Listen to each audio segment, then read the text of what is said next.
বাচ্চারা কি শুধু গ্রামে জন্মেছে বলেই তাদের নিরাপদ জল, নিরাপদ স্কুল আর সুস্থ ভবিষ্যতের অধিকার নেই? আর কতদিন এভাবে অবহেলায় কাটবে মগরামপুর এফপি স্কুলের পড়ুয়াদের জীবন? জলের সমস্যা, আর আর কল থেকে আয়রন বেরোয়।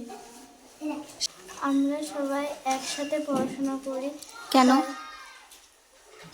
কারণ ক্লাস ঘর কম আছে, আচ্ছা, তাতে কি সমস্যা হয়? তাতে অন্যরা যখন পড়াশোনা করে আমাদের কানে আসে। ঘেরা আছে? ঘেরা আছে, কিন্তু এখানকার লোকগুলো শয়তান আছে না। কি করে? মানে ওই যে খাইয়ে থাকে, নিশা পানি খাইয়ে স্কুলে ঢোকে? হ্যাঁ ঢুকে তো। ঢুকে কি করে? একবার তো ঢুকেছিল, ঢুকে ওই যে ইয়েগুলা কিগুলা মানে পায়খানা করে দেয়। আরগুলো একবার মিটিং ডাকছিল, বলছিল যে তোমাদের একটা স্কুল মানে শুধু চারটে দেওয়াল নয়, একটা স্কুল মানে ভবিষ্যৎ। আমি রয়েছি দক্ষিণ দিনাজপুর জেলার হিলি ব্লকের 4 নং বিনশিরা গ্রাম পঞ্চায়েতের মকরামপুর গ্রামে, মকরামপুর এফপি স্কুলে। এই স্কুলে দীর্ঘদিন ধরে রয়েছে পানীয় জলের সমস্যা।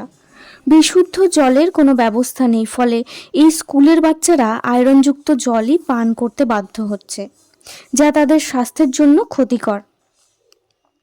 আমাদের স্কুলে এখন বর্তমানে 33 জন স্টুডেন্ট। সবাই কি আসে? হ্যাঁ, কি কি সমস্যা আছে স্কুলে? আমাদের বিদ্যালয়ের সমস্যা বলতে জলের প্রবলেম, দ্বিতীয় সমস্যা স্কুলের পরিকাঠামোর দিক থেকে টেবিল চেয়ারের প্রবলেম, বেঞ্চের প্রবলেম, আর রান্নাঘরের যে সমস্যাগুলো ছিল সেটা অ্যাকচুয়ালি নেই, তবে এখানে যে নেটের প্রবলেম, মানে এখানে নেট পাওয়া যায় না। আর এখন তো বর্তমানে যে নেটওয়ার্কের মাধ্যমে সব কিছু করতে হচ্ছে, নেটের প্রবলেমটা সব থেকে বেশি। আর এইখানে যে আমাদের পরিকাঠামো, সেখানে বাচ্চাগুলো ঠিকমতো মানে পরিবেশটা ঠিকমতো পায় না। অনেকে স্কুলে আসার আগ্রহটা প্রকাশ করে না, কেননা এখানে ওই অ্যাকচুয়ালি যাতায়াতের সমস্যা। আর কিছু কিছু বাচ্চা অনেক সময় মার সঙ্গে চলে যায় বাইরে, আবার 2-4 দিন পর আবার চলে আসে, এই জন্য সমস্যাগুলো দেখা যায় বেশি।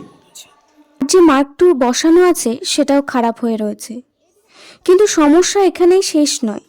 স্কুলের পরিকাঠামো ঠিক নেই, পর্যাপ্ত রুম নেই, বাউন্ডারি ওয়াল এক সাইডে থাকলেও অন্য সাইডে পুরো খোলা, ফলে বাইরের লোক অনায়াসে স্কুলে ঢুকে স্কুল নোংরা করে। আর শিশুদের নিরাপত্তা নিয়েও প্রশ্ন। জলে অ্যাকচুয়ালি উপযুক্ত যে ম্যাকটুটা রয়েছে সেখানে অকেজ, তার মধ্যে যে টিউবওয়েলটা আছে সেখানে আয়রনের প্রচণ্ড প্রবলেম। মানে যে জলটা রেখে দিলে সেটা আর্সেনিক মুক্ত জল তো হবেই না, মানে কি আয়রনে একদম জলের স্বর পড়ে যায়। বাচ্চার প্রবলেম সেরকম ধরনের, কিন্তু গ্যাসের প্রবলেম দেখা যায় কয়েকটা বাচ্চার। বেঞ্চ উপযুক্ত বেঞ্চ না, মানে প্রত্যেক বাড়িতেও বেঞ্চ লিস্ট দিয়ে দেওয়া হয়, কিন্তু বেঞ্চ তো সেরকম আসে না। ওঠে।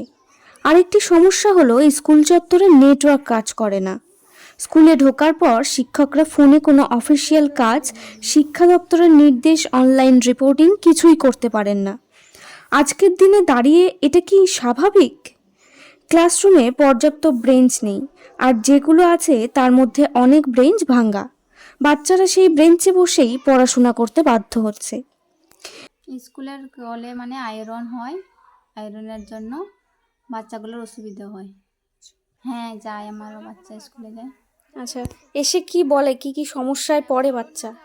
বলে এসে যে মা বাই কলে মানে স্কুলে জল আয়রন আছে, ভালো লাগে না, কোনো সমস্যা আছে, ব্যথা করে। সময়কালে তো বলে আমার পেট ব্যথা করে। এখন ছোট বাচ্চাগুলো আছে, যেহেতু আরও বাচ্চাগুলো আসবে, ওদেরও তো সমস্যা হতে পারে। কারণে মনে করো যে আমরা তো মনে ভাবছি যে এখন তো বাচ্চারা ভালোই আছে, কিন্তু 5 বছর পরে যে কোনো সমস্যাতে পড়বে কি 10 বছর পরে এই সমস্যা পড়বে এটা তো বলা যাবে না। এখন মনে করো আমরা যে হয়তো হতে পারে টাকা পয়সা এমন সমস্যার মধ্যে হাতে নাই, তখন ওই বাচ্চারা ওই সমস্যা পড়ে গেলে আমরা কি করে তাদেরকে চিকিৎসা করে উঠবো, এটাও বলা যাবে না। এখন দেখেছি যে গ্রামের মধ্যে আছে হয়তো, এখন দেখা যাচ্ছে ভালোর মধ্যে যে পরে কালো হবে সেটা তো আমরা বলতে পারবো না। তো এখন তো দেখেছি বালতি গ্লাসের মধ্যে তো একটু আয়রন আছে মনে হয়, ওই যে লাল হয়ে যাচ্ছে, আয়রন আছে। এটা কতদিন থেকে হচ্ছে? এটাতে এখন আমরা ঢোকার থেকে 10 বছর হয়ে আসলো না। স্কুলে দুটাই রুম আছে, 1 থেকে 4 পর্যন্ত মানে সবাই একসাথে ক্লাস করে, পড়াশোনা করে একসাথে। তাদের কি মনে হয় বাচ্চারা ঠিকঠাক পড়াশোনা হয়? হয় না, ঠিকঠাক পড়াশোনা তো হয় না। বেশিরভাগ টাকা পয়সা বেশি নেই, এখানেই পড়াতে হবে। এমনিতে টাকা পয়সা, গরিব লোক কোথায় টাকা পয়সা পাবো, ওই জন্য অভাবের জন্য মানে এখানে স্কুলে বাচ্চাকে পড়াচ্ছি। এই সমস্ত সমস্যা নিয়ে স্কুলের শিক্ষক এবং আমরা মিলে আলোচনা করি। শিক্ষকেরা একাধিকবার আধিকারিকদের জানিয়েও কোনো লাভ হয়নি। আমরা প্রশাসনের কাছে জানতে চাই কবে মকরামপুর এপি স্কুলের পড়ুয়ারা একটা সুস্থ, নিরাপদ ও মর্যাদাপূর্ণ শিক্ষা পরিবেশ পাবে। এই যেটা সমস্যা হচ্ছে জলের হচ্ছে জলের যে মেশিনটা আছে, সোলার ওয়াটার যে মেশিনটা, মেশিনটা একটু খারাপ হয়ে গেছে। ওটা আমাদের পাড়ার সমাধানে যে প্ল্যানে তুলে দেওয়া হয়েছে, ওটা কয়েকদিনের মধ্যে কাজটা শুরু হবে, তাহলে জলের সমস্যাটা থাকবে না।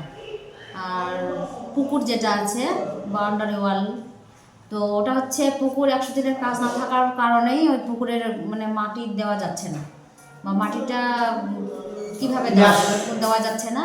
তো 100 দিনে যদি কাজ শুরু হয় তাহলে ওটা করে দেওয়া যাবে, টাইম লাগবে না। বাউন্ডারি ওয়াল এক সাইডে আছে, এক সাইডে তো নেই।